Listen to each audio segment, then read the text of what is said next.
Welcome to our deep dive into the chilling story of one of America's most infamous serial killers, Ted Bundy. Prepare to be captivated by his charm, terrified by his brutality, and shocked by the twisted mind behind it all. Without further ado, let's get to it. Of all the serial killers that have roamed the streets in search of victims, only a few have ever reached the celebrity status that American serial killer Ted Bundy captured. During the 1970s, he raped and killed many pretty young women in Washington, Oregon, Idaho, Colorado, Florida, and Utah, among other states. Ted Bundy will always be remembered as an intelligent and dangerous psychopath. From the brazen killings he did to the dramatic prison escapes he made to the crazy things he did in court as he defended himself and cross-examined witnesses. Before he was put to death in Florida's electric chair in 1989, the charming killer, kidnapper, rapist, and necrophiliac admitted to killing at least 36 women. However, police think he may have killed hundreds of women whose bodies will never be found. His intelligence, good looks, and charm made him impossible for victims to refuse. He would approach them in public places during the day, pretending to be an official to scare them away. Once the girls were by themselves, he brutally beat, raped, and killed them. An awful lot of the time, he went back to the crime scene and had sex with the dead bodies or cut off their heads and took them home to abuse in private. Author and biographer Ann Rule used to be friends with Bundy and worked with him on a suicide hotline. She called him a sadistic sociopath who took pleasure in another person's pain and the control he had over his victims, to the point of death and even after. Lawyer Polly Nelson, who was on Ted's last defense team, said it even more clearly. She wrote, "Ted was the very definition of heartless evil." So, how did a cute kid become the most famous killer of all time? Eleanor Cowell, Ted Bundy's mother, found out she was pregnant when she was 22 years old and hadn't been married yet. Her deeply religious parents adopted the boy in order to hide the fact he was an illegitimate child and told him his mother was his older sister to hide the fact that he wasn't their kid. People who knew his grandpa say he was a bigot who used violence and threats to run his home. This may be why, a few years later, in 1951, Eleanor and Ted moved to Tacoma, Washington. There, she met Johnny Bundy and got married to him. They had a good working-class life together and a lot of kids. Johnny tried to include Ted, but Ted didn't like him and always said he was stupid and didn't make much money. Bundy later found his birth certificate and found out the truth about his mother. He expressed a lifelong resentment toward his mother for lying about his true parentage and leaving him to discover it for himself. Bundy showed a strange fascination with the macabre as a child and became very interested in knives. His younger sister Louise's Aunt Julia told a story about a time she fell asleep for a nap and woke up to find herself surrounded by knives and a 3-year-old Ted looking down at her.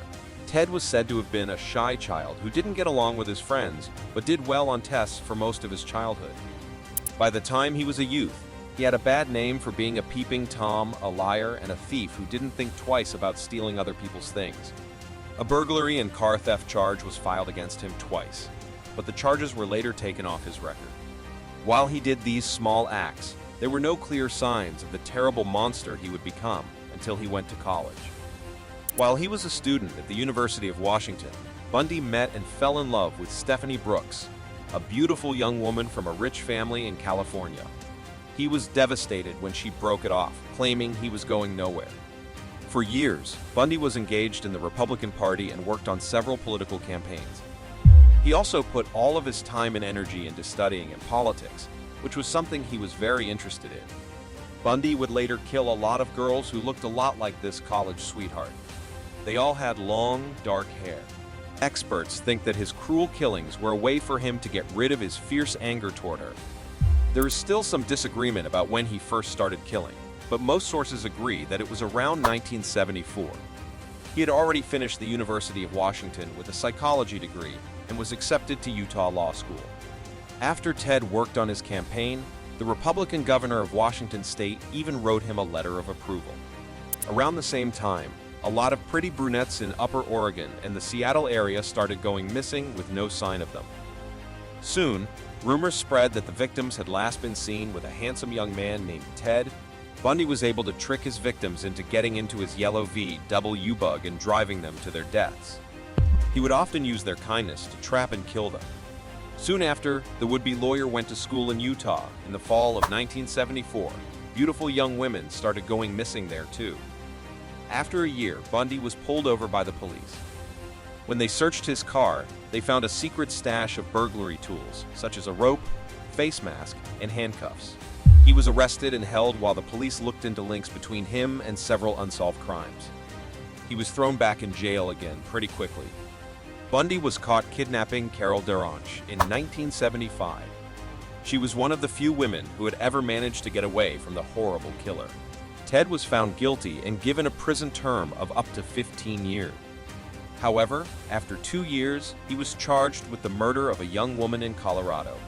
As his lawyer, he told the prison guards to take him to the library at the courthouse so he could study for his case. As soon as they turned their backs on him, Bundy jumped out of a window and got away. Even though he was only free for 8 days, it gave him the courage to try again. He got his chance in December 1977 when he climbed out of a hole he dug in the top of his cell. Later, the police found out that Bundy had lost more than 30 pounds on purpose so he could fit through the small area. By the time the authorities even realized, 15 or more hours had passed, and Ted had escaped once again. He stayed out of sight and bided his time for a short time, avoiding capture while Americans waited nervously for news that the vicious killer who was hiding among them had come back to the surface. It didn't take long. Serial killers are driven by a dark, selfish need for attention, and Bundy just couldn't control his urge to kill. On January 14, 1978, Bundy got into the Florida State University Chi Omega sorority house. In that place, he raped and killed 2 of the 4 young women there. Bundy wasn't done, though. Kimberly Leach was his last known victim. She was taken from her home and killed on February 9. Later that month, cops caught him again during a routine traffic stop. This time, they were able to stop his killing spree for good. The monster was back in jail, and no one was willing to take a chance on him getting out this time. Bundy was found guilty of killing 2 Chi Omegas in July 1979, after his bite marks on one of the bodies were proven to be a perfect match.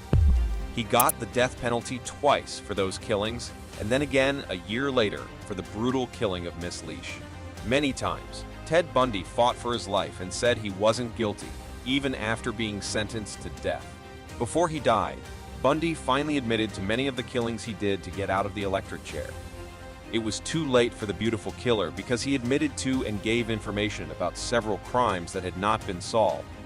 Regardless, Ted Bundy was going to be put to death, but not before his last meal and a celebration event for prisoners outside the jail walls. Bundy called his mother twice on the last night he was alive.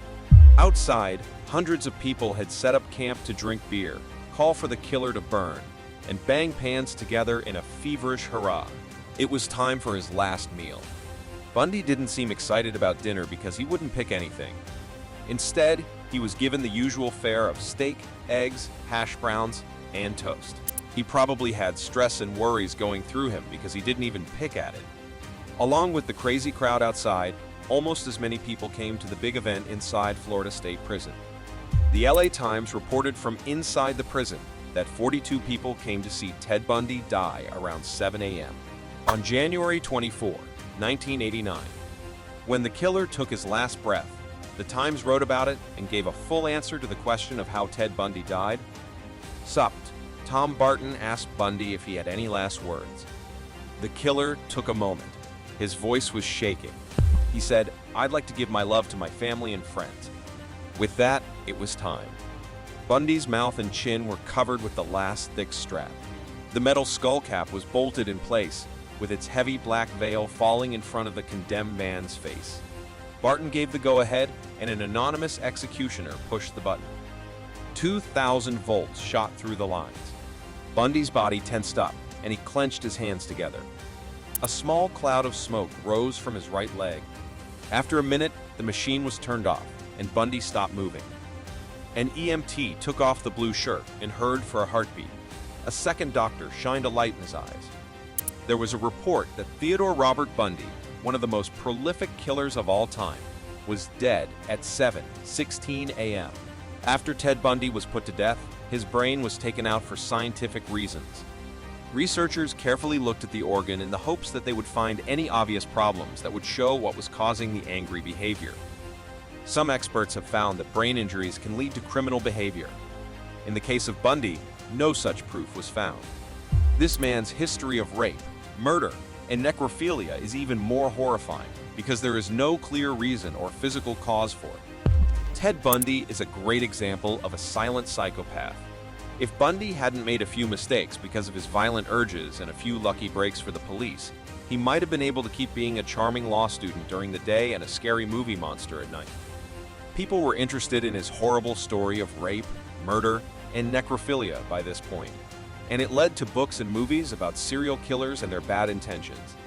When Bundy admitted to his crimes, there was no question that he was a monster, and people wanted him to pay a heavy price for them.